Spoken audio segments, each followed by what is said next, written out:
Hello and welcome to Mindfulness for Anxiety Day 1. Today we're going to be talking about some of the characteristics of mindfulness, what it is and what it isn't. And also we'll be having an introduction to being mindful or having your mind full. So first of all, what I'd like to do is I'd like to start with a little story. And what we'll do is we'll come back to it at the end, once we've learned a few things, and look at what we've learned and how this can apply to the story. So this is an old story about a farmer. This old farmer had worked his crops for many years. One day his horse ran away. Upon hearing the news, his neighbours came to visit. "Such bad luck," they said sympathetically. "Maybe," said the farmer.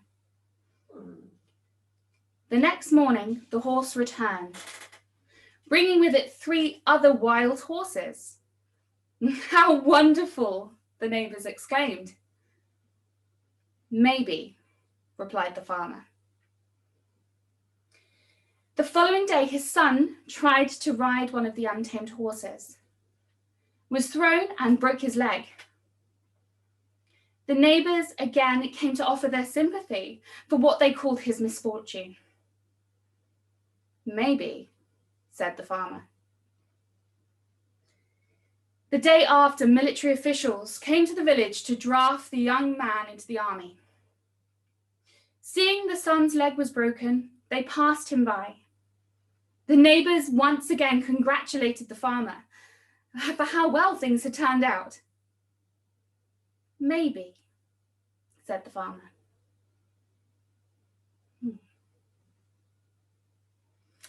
I really like that story because it brings up so much to do with mindfulness. And what I'd like to do now is to explore some of those attitudes. John Kabat-Zinn in 1990 described the attitudes of mindfulness. There's 7 official ones. I have an 8th personally, and I'll explore that with you shortly. So these 7 attitudes underpin everything we do with mindfulness. And it makes mindfulness something that we do every day rather than something that we just do occasionally. And it makes it something we are.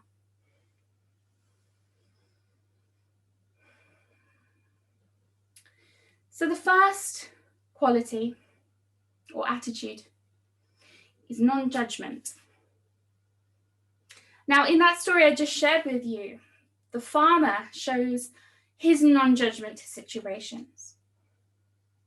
Quite often, we're very quick to decide if something that happens to us is good, bad.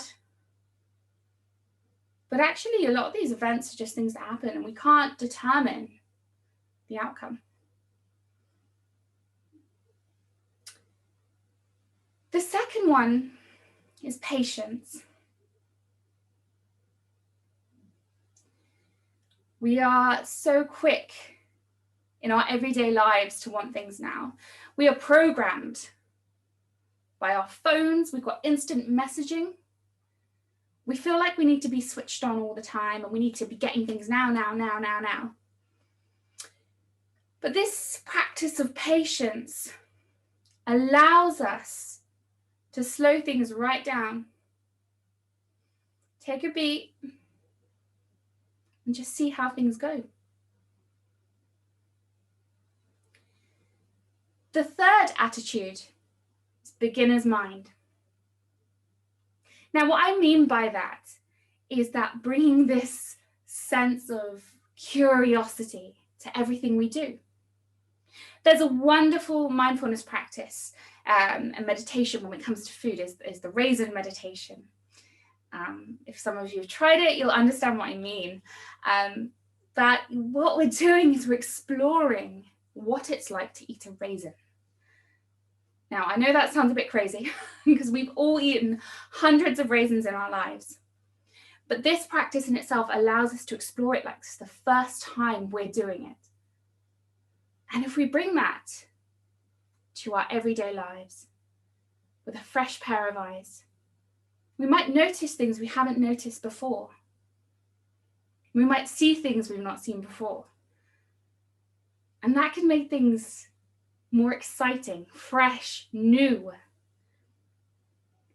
Bringing in the non-judgment with that, we could apply that to situations where we think we know it all already.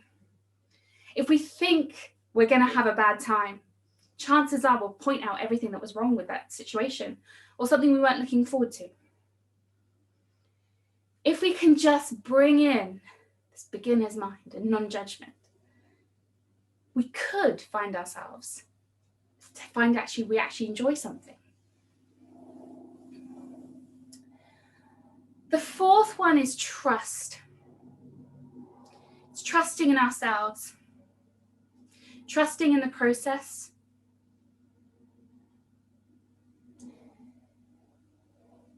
If we didn't have trust in ourselves and we were doubting all of our decisions, sometimes we can look back on decisions and feel that they weren't the right ones. But actually, it's a reminder to ourselves that they were the right ones for us at the time, with the information we had, and trusting our gut on these things. Trusting in the process as well. Mindfulness is like a muscle, like everyone else. Every single muscle, you've got to practice it. You've got to work it out. The more you use it, the more you practice in a calm environment, the more you can take these practices in a stressful situation. One of the things I always say is the biggest enlightenment moments aren't when you're sat on a mat or sat on a cushion.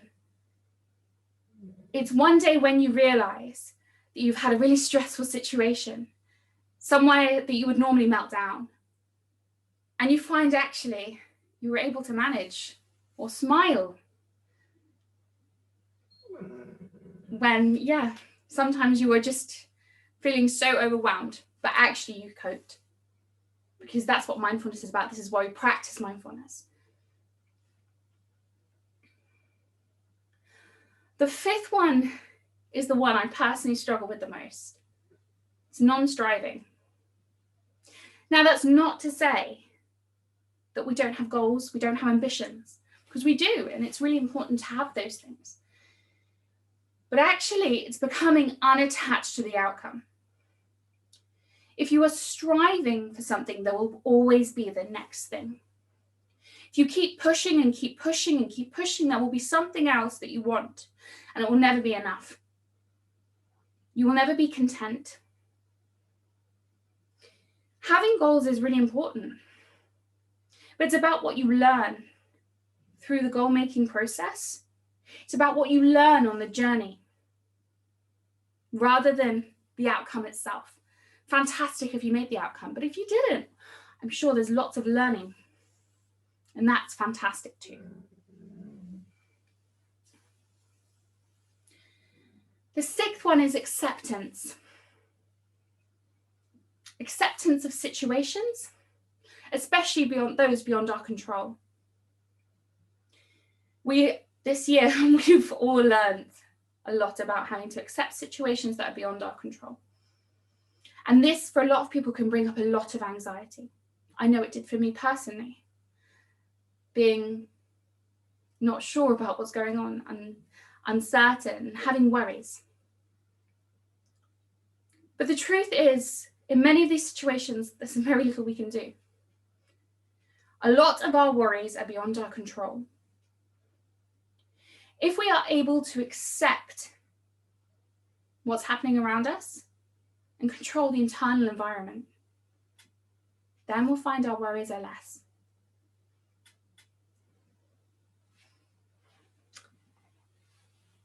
Number 7 that John Kabat-Zinn says to us is letting go.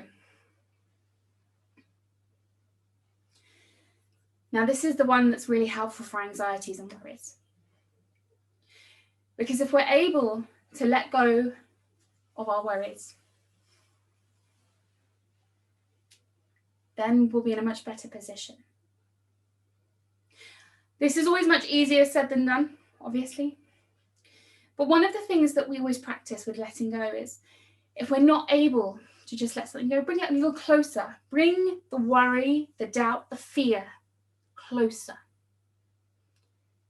During your meditation practice, if you have meditation practice, and we'll be exploring that later this week, if you feel that worry, if you feel that in your belly, and you're not able to just soften it and let it go, or bring it closer, explore what's in there in a safe environment. And if you're not ready to, that's okay too. We're expressing non-judgment and accepting. The final one for me, anyway, this is not an official one, is humor.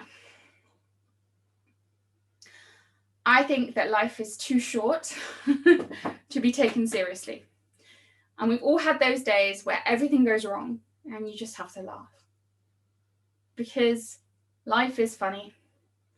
Life is short. It should be fun. So to finish today, what I'd like to do is I'd like to return to the story. And I'll read it again to you. But this time, what I'd like you to do is think about these attitudes of non-judgment, patience, beginner's mind, trust, non-striving, acceptance, and letting go. And think about these in the story. And after the end of today, what I'd like you to do is think about these in your everyday life and how we can just bring a little bit more of these attitudes into our lives and make them just a bit lighter. And just explore that. You might find some are really easy, and there might be one to you that's standing out right now. You might be thinking, I can't do that.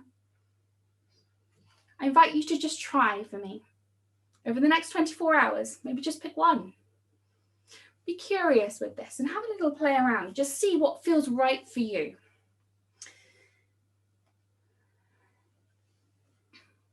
So, the story of the old farmer. I should give credit to the writer, Dennis Adsit. So there was an old farmer that had worked his crops for many years. One day, his horse ran away. Upon hearing the news, his neighbors came to visit. Such bad luck, they said sympathetically. Maybe, said the farmer. The next morning, the horse returned with 3 other wild horses. How wonderful, the neighbors exclaimed. Maybe, replied the old man. The following day, his son tried to ride one of the untamed horses, was thrown and broke his leg. The neighbors again came to offer their sympathy for what they called his misfortune. Maybe, said the farmer.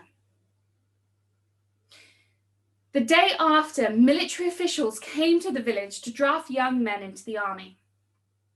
Seeing the son's broken leg, they passed him by. The neighbors congratulated the farmer on how well things had turned out. Maybe, said the farmer. Thank you so much, everyone. I will see you same time tomorrow. Have a wonderful evening.